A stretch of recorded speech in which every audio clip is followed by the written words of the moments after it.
Cell wall. इससे पहले बेटा हमने सेल वॉल में कौन कौन से मटेरियल होते हैं, क्या क्या चीजें होती है, स्ट्रक्चर क्या होता है, तो वो सब हम पढ़ चुके हैं। आज हम इसके लेयर्स को पढ़ेंगे।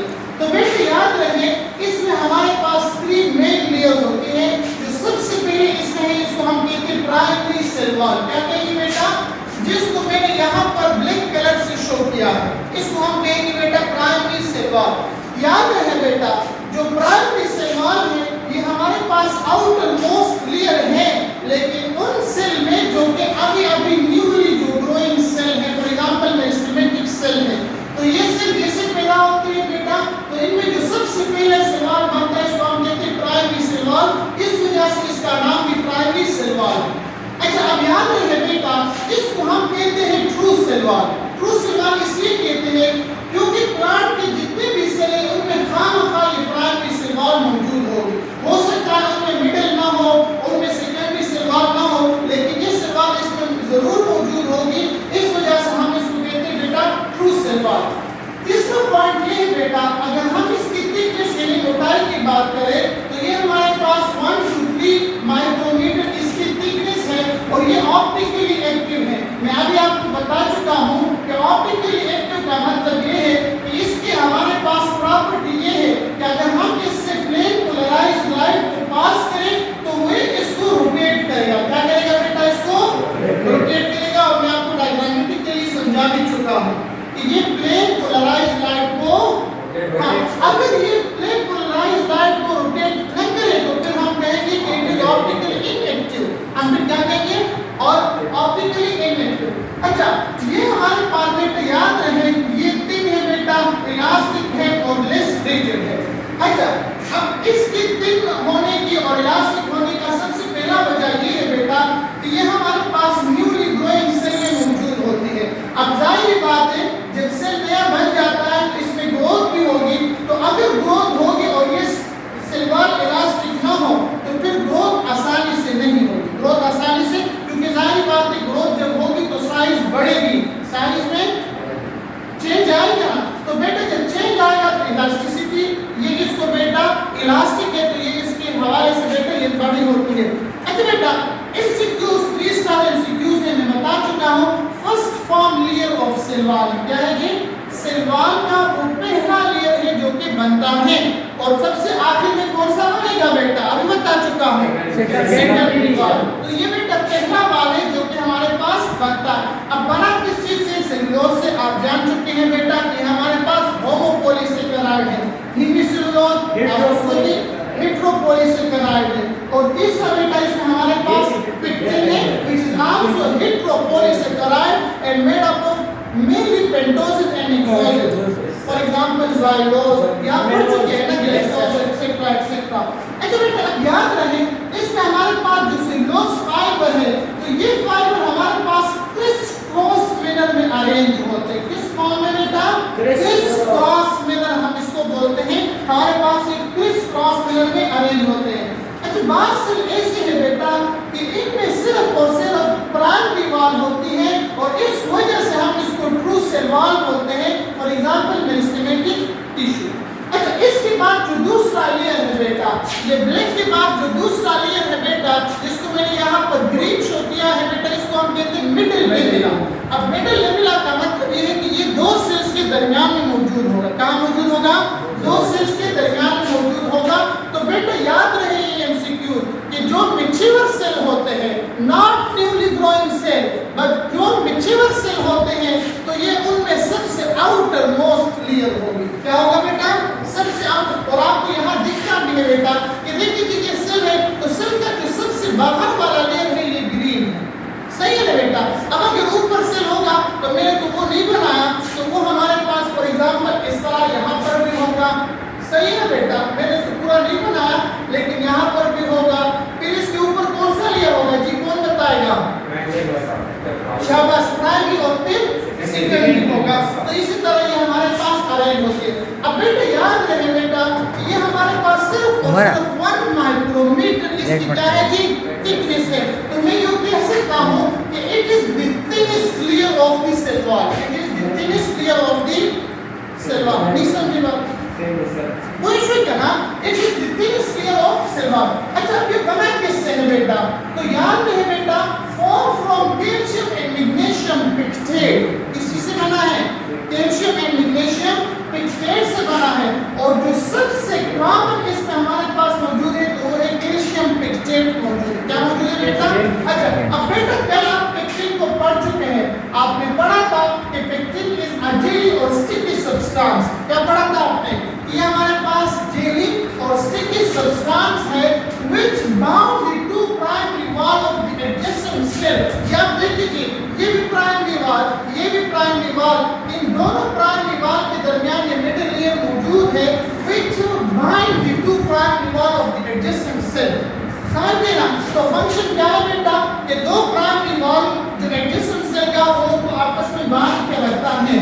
अच्छा बेटा अब याद रहे जो मैच्योर सेल है तो इनमें से जो मिडिल लेमेला है वो लिग्निफाइड होती है। For example in woody plant जिसकी वजह से ये हार्ड हो जाती है। क्या हो जाती है बेटा? हार्ड हो जाती है, जिसकी वजह से इसको सपोर्ट मिलता है और इस वजह से बेटा हम इसको एक्स्ट्रा सेलुलर वॉल भी बोलते हैं। क्या बोलते हैं बेटा?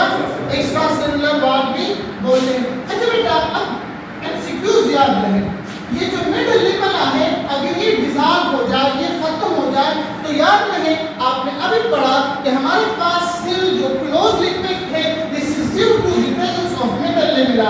अब अगर मिडिल लेमेला को आपने हटाया तो जाहिर बात है फिर सेल हमारे पास लूजली पैक्ड होंगे। तो हमारे पास जब फूड की राइपिंग होती है तो इस दौरान ये मिडिल लेमेला डिसॉल्व होता है हो जाती है और हम कहते हैं कि बेटा हमारे पास फूड की राइपिंग हो गई।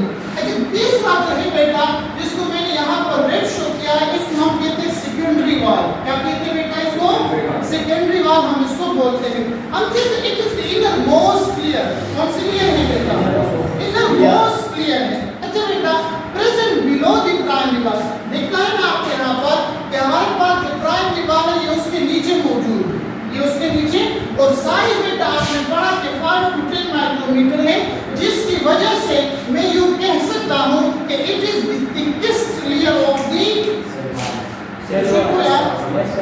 The cell wall. दोनों ना मोटा लेयर थिकेस्ट लेयर दायित्व करने वाली बेटा it is the most thickest layer of the cell wall. It is hard and rigid, it is hard and rigid because अभी आपने पढ़ा कि ये हमारे पास तब पैदा होती है व्हेन ग्रोथ स्टॉप। कब पैदा होगी बेटा? ये तब पैदा होगी जब ग्रोथ स्टॉप होगी। जब ग्रोथ स्टॉप होगी तो ये हमारे पास और ये बेटा सबसे आखिर में पैदा होती है। क्या होगी बेटा? हाँ सबसे आखिर में पैदा होती है। और बेटा ये कि हमारे पास strongly optically active. What is mean by optically active? Polarised light. तो बेटा ये स्ट्रांगली ऑप्टिकली एक्टिव है। अच्छा बेटा ये बना है सेलुलोज से, हेमिसेलुलोज से, लिग्निन से और मिनरल साल्ट से बना है। और ज्यादातर बेटा ये प्रेजेंट होते हैं बेटा वुडी प्लांट्स क्योंकि बेटा ये सख्त है। अब इस बेटा इसमें जो सख्तनेस है जो रिजिडिटी है this is due to lignin और इस लिग्निन की डिपोजिशन को हम लिग्निफिकेशन बोलते हैं। क्या बोलते हैं बेटा? लिग्निफिकेशन बोलते हैं। अच्छा सेल वॉल फंक्शन क्या करता है बेटा? तो एक तो प्रोटेक्शन करता है सेल के इंटरनल स्ट्रक्चर का, मसलन ऑर्गेनेलिस का, साइटोप्लाज्म का, न्यूक्लियस वगैरह का बेटा ये इसके अलावा ये फ्रेमवर्क है, ढांचा है जिसकी वजह से ये सेल को शेप देता है। सही है ना बेटा? सेल वॉल जैसा होगा उसी तरह सेल का शेप भी होगा। दूसरी बात बेटा ये परमिएबल है जिसकी वजह से डिफ्यूजन और ट्रांसपोर्ट ऑफ मटेरियल में भी हेल्प करता है। और बेटा मैकेनिकल सपोर्ट एक के होते हैं केमिकल सपोर्ट, दूसरा होता है मैकेनिकल सपोर्ट। तो मैकेनिकल सपोर्ट कौन सा होगा जी? हाँ जो इसको physically support they, not chemically, mechanical support भी देता है। अच्छा अब हमने बेटा एक नया टॉपिक पढ़ना है जिसको हम कहते हैं प्लाज्मोडेस्माटा। अब प्लाज्मोडेस्माटा क्या है बेटा इसको समझे। हम कहते हैं कि जो दो सेल है इनके दरमियान जो साइटोप्लाज्मिक कनेक्शन है इसको हम कहते हैं हाँ जी प्लाज्मोडेस्माटा कहते हैं। दो सेल्स के दरमियान जो साइटोप्लाज्मिक कनेक्शन है इसको हम कहते हैं प्लाज्मोडेस्माटा। अब इसका फंक्शन क्या है बेटा? तो फंक्शन ये करता है help in transportation, communication and cell signaling and form smooth endoplasmic reticulum। किस चीज से बना होगा? एंडोप्लाज्मिक रेटिकुलम के दो किस बढ़ती है, रफ एंड स्मूथ। तो ये बेटा हमारे पास बना होता है किस चीज से? Smooth endoplasmic reticulum.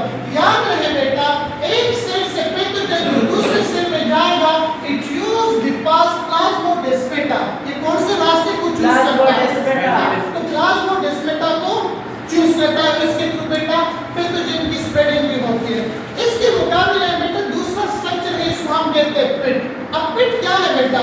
तो आप देखते हैं कि हमारे पास सेकेंडरी वाल जहां पर सेकेंडरी वाल नहीं होती बेटा, इस जगह को बेटा हम कहते हैं क्या जी? पिट बोलते हैं। अब बेटा पिट के हमारे पास 3 स्ट्रक्चर के जो 3 पार्ट है वो आपने याद रखें। एक होती है पिट मेम्ब्रेन। अब पिट मेम्ब्रेन क्या है बेटा? It is a membrane between pit pair. It is a membrane between a pit pair. अच्छा, it is made up of, देखिए बेटा किस चीज से बना है? तो ये बात क्लियर हो गई कि pit membrane is made up of primary wall middle lamella. किस चीज से? ये हमारे पास बनी होती है। अच्छा, इसकी जो ओपनिंग है बेटा, इसको हम कहते हैं पिट एपर्चर। क्या बोलते हैं बेटा? पिट एपर्चर। अब जो 2 पिट है बेटा, तो इसको हम कलेक्टिवली बोलते हैं पिट पेयर बोलते हैं। क्या बोलते हैं बेटा? पिट पेयर बोलते हैं। अगर हमारे पास एक साइड पर तो पिट मौजूद हो, दूसरी साइड पर मौजूद ना हो, तो इसको फिर बेटा हम कहेंगे क्या जी? ब्लाइंड पिट बोलेंगे। क्या बोलेंगे बेटा? ब्लाइंड पिट बोलेंगे। और ये सिक्यूज भी याद रखें कि इससे कोई पैथोजेन पास नहीं हो सकता। तो ये था बेटा हमारे पास पूरे का पूरा